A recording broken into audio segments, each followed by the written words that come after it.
bakit ba tayo pumupunta sa ganung kababa ng discourse? Walang tao ang walang laway. Saliva is part of a normal person.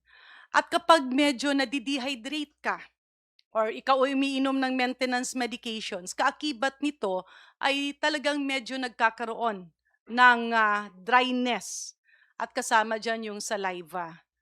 Normal ba ito? Yes.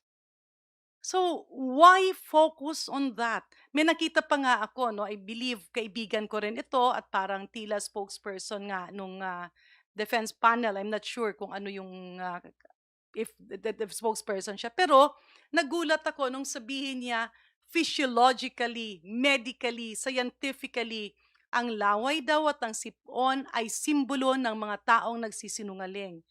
My God! That's a big lie. Especially if you're a former official of the government. Hindi kasi pwedeng nililito natin. Ang sipon ay isang viral infection na nangyayari sa ating lahat. At hindi natin dapat kutsain ang isang taong sinisipon, lalo't lalo na kapag siya'y nagtatrabaho. Hindi rin natin pwedeng i-focus sa laway o kung ano man yan, kasi ang tanong doon, tama ba ang sinasabi nila? Nagsisinungaling ba yung ating mga abogado at yung ating mga prosecutors? Ginagawa ba nila ang kanilang tungkulin? Why go into a discourse? Again, we're going back to fake news. We're going back dun sa paglilihis. We're going back dun sa mga attitude, mga kaugaliang hindi maganda, pero tila na-build up nung nakarang administrasyon na dapat ngayon ay i-correct natin. So, pag-usapan natin, kapag ako ay sinipon, is that something criminal? Lahat ng tao may laway because that's part of digestion. Pero pag hindi ka pinainom ng tubig, simula umaga hanggang hapon kasi bawal, kapag ikaw ay hindi nakakain, no, at ikaw ay doon na nagtatrabaho, it's a normal process. Kasalanan ba yun? Hindi. Kailangan bang pagtawanan yun? No. It's actually bullying. The prosecutors are just doing their job.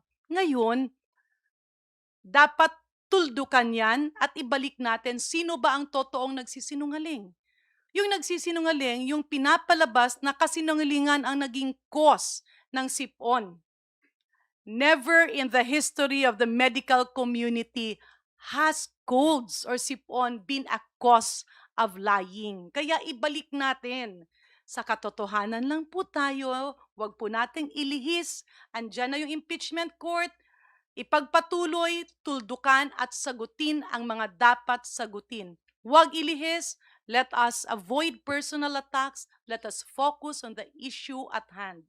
At pasensya na po doon sa aking kaibigang nagsalita niyan. It is an insult to us doctors to say that sipon and having saliva are symptoms of lying.